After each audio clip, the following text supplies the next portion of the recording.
Bill Dunn designed the company with the idea of, if I was the investor, how would I want to be treated?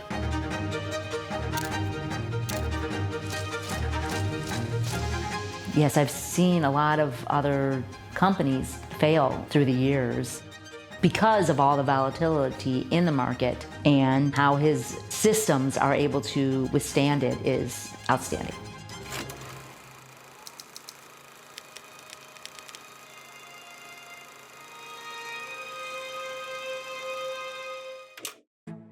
Bill Dunn is an incredibly smart guy who figured out how to trade futures before most people had even thought about it. Bill Dunn really was a pioneer. He started this trading program system back in the early 70s when computers were sort of just starting to be used by people. What he was looking for was patterns so that he could come up with an algorithm. And he had to go through all the stats out of like the newspaper and input it into the computer. So he had my brother and I, when we were in middle school in Virginia Beach, we would do each day make charts of the ups and the downs of each commodity that he was following. Every Sunday, we'd have to punch in all those data cards and then feed it to this computer, sit there for 2 hours to wait for the results, and pretty much every time something was wrong. It's kind of hard to imagine how that even came about 50 years ago when things were so different. And it still works today.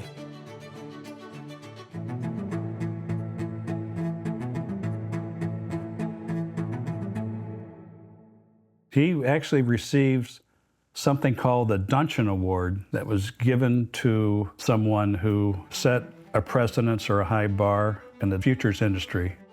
I think he's a really unique individual. I mean, here's a gentleman that started a business in the basement of his home in 1974. That takes a little courage to start there and to grow it and to share it with others. He was wise enough to see that his best investment was his people.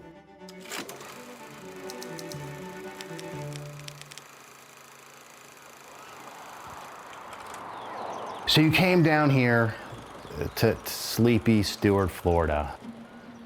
When you're located off the beaten path, you attract people to work here who really want to be here. As I drove in, I said to myself, there's no way in hell I'm taking this job. And then I spent a day interviewing, meeting everyone, and I left, God, I hope I get this job. So I had no idea how to prepare for the interview with Bill, so I came up with this spreadsheet of the profitability of investing in me versus reinvesting it in his own system. And I presented that to Bill, and he questioned me 3 times about my numbers. You know, Bill is very, very brilliant. And so finally I walked him through it again the 3rd time, and he said, no, you're correct. We can go on. And so I realized then it was just a test to see if I could actually stand up to someone like himself. It was a way of Bill testing you to see what your integrity is, to see what your trustworthiness is, because those are the cornerstone of who Bill Dunn was. I'm at my job. I was working at the desk in New York City, and Bill calls me up and he goes, I want to offer you the job. And I said, I'll take it. And he goes, do you want to go home and discuss it with your wife or anything? I said, no, I'll take it. Most people do actually should discuss it with their spouses, but I was so excited and so determined to go there. You're picking up your whole life to move here, so the commitment level is really high. And I think anybody that works here realizes really what a gift you've been given, and that it really is a family type of organization. Bill Dunn took pride, I think, in who he hired. It would have to be a certain person, and it wouldn't just be anybody. It would have to fit into the Dunn family. At other companies, I felt like I was just a number, but working for Dunn, I felt like family. Let's see. Every year we'd put on a skit for Bill at the company anniversary party. And he had no idea what to expect from us. We'd buy some stuff for Bill to wear, make him look goofy. So here's one where we had him the Great Watush. We got him here with a pink trader's coat like the guys that are on the bottom of the commodity exchange. We've got this big lobster head on there. And he didn't know what we would come up with.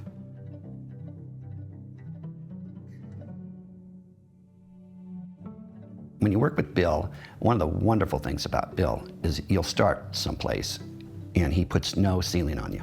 Whoever you are, you come in, you start with something, you show me what you can do to help our company and help our clients. And that's all the restrictions there are. I would say working at Dunn Capital was my education because I had a little bit of school. I was going to community college here and just trying to find direction. I didn't really have any particular career path laid out or planned, but Bill gave me a chance. With Dunn Capital, you weren't hired for a particular job. You were hired to join the firm and make yourself valuable. So your job is to figure out how to add value. And we've continued that all the way through now.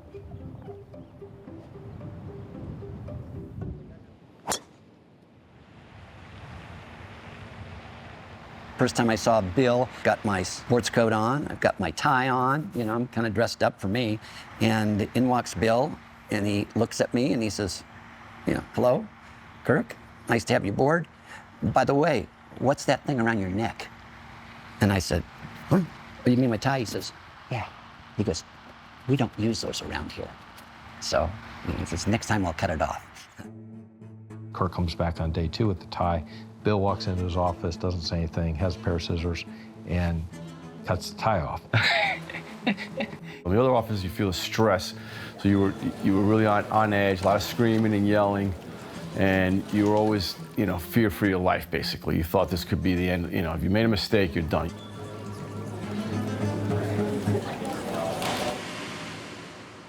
While at Dunn, you didn't feel the stress.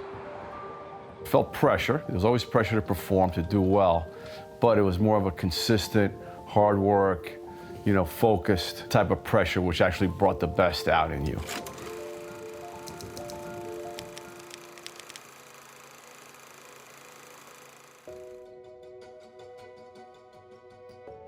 To be a futures trader, you have to be sure of yourself, be confident, be able to handle stress because you're having to put in orders within seconds. It can be stressful. And in Bill's world, everything's black and white. So it doesn't matter what the Fed chair is saying, it doesn't matter what interest rates or unemployment or anything else is doing. We really have no mechanism to how we trade. We're really just looking at trends. So we're not trying to go against the grain, we're just trying to hang on. Bill would describe it as riding the bucking bronco. We just put on positions in the directions that the markets are going and hoping that they continue to go that way. But one small error can cost a lot of money in this business. So, you know, you have to be good. Bill always said, just follow the system. If you invest with Dunn and you ask him one question, you're out. Serious. Ride the bucking bronco. You're on the ride or you're off the ride. When you're trading, errors are bound to happen. Maybe you bought instead of sold, or you oversold, or something like that. You know, it's like a sinking feeling in your gut. And then you'd have to go into the office and explain to Bill what happened. But Bill was good. You know, he listened to the explanation, and then he would say, well, go and sin no more. And it was great. I would say most physicists are not good leaders. They are too much in their own intellectual world to really connect well with people. But that was not the case for Bill. What kept me there?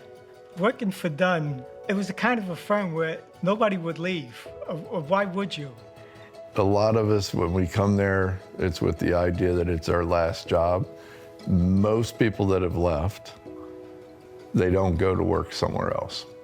So when they leave Dunn, they retire from their working life.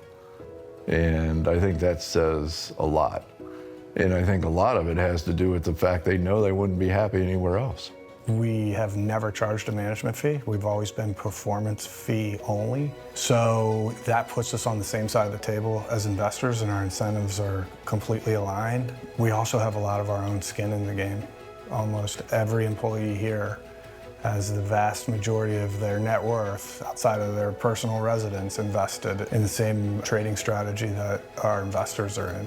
So during the great times, we share in the joy and the wealth that we're creating. And during times that are more difficult, we feel their pain.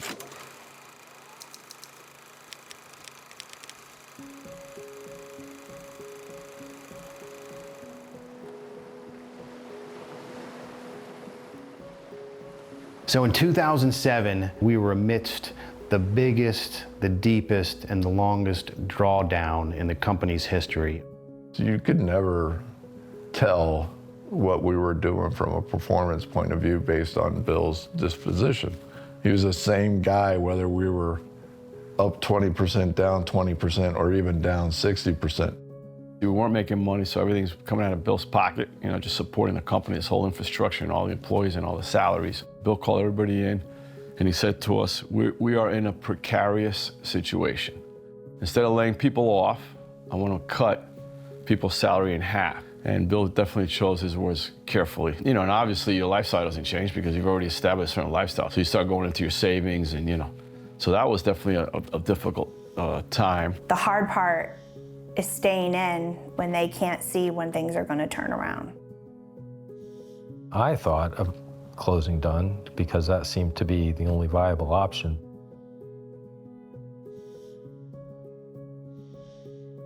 But Bill wouldn't hear that. He was not going to do that because it meant too much to him. So Bill was not going to consider shutting Dunn down. He pressed on. To him, Dunn was like a family member, and we were going to keep working on it till we figured something out. And that's what Bill has done for all these years and never wavered. He's never wanted to override the system. Over 5 years, we hadn't made a dime.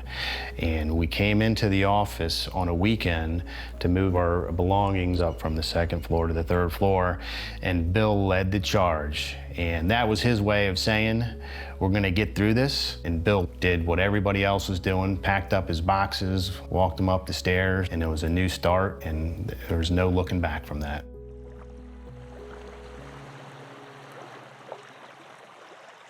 I just think, you know, he believed in it so much. He would have probably spent his last dollar to keep it going. But when things got tough, I think that's where you really see a leader shine through. It's incredible how, because of Bill and what he's instilled in everybody from Marty, our president today, our traders, our research guys, how steady we all are in times of crazy markets.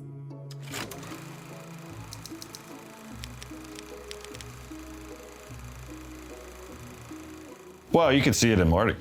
Marty was his right-hand man, and he's taken Bill's example and he's carrying on his legacy with the company in very much the same manner.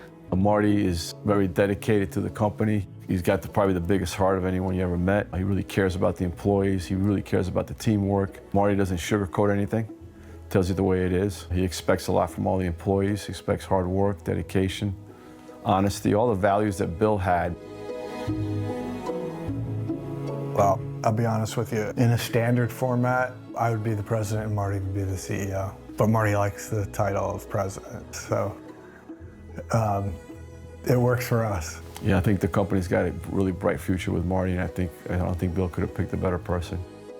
You know, it's not about me, it's about them. Trust me, I wouldn't be here today without the team. And I hope, or I would think, that they might not be in the same place either without me. So I think we need each other. And that's powerful. I mean, it's been a fun ride and it's going to continue to be fun. Let's keep it moving. Everybody should stay motivated and keep rowing in the same direction.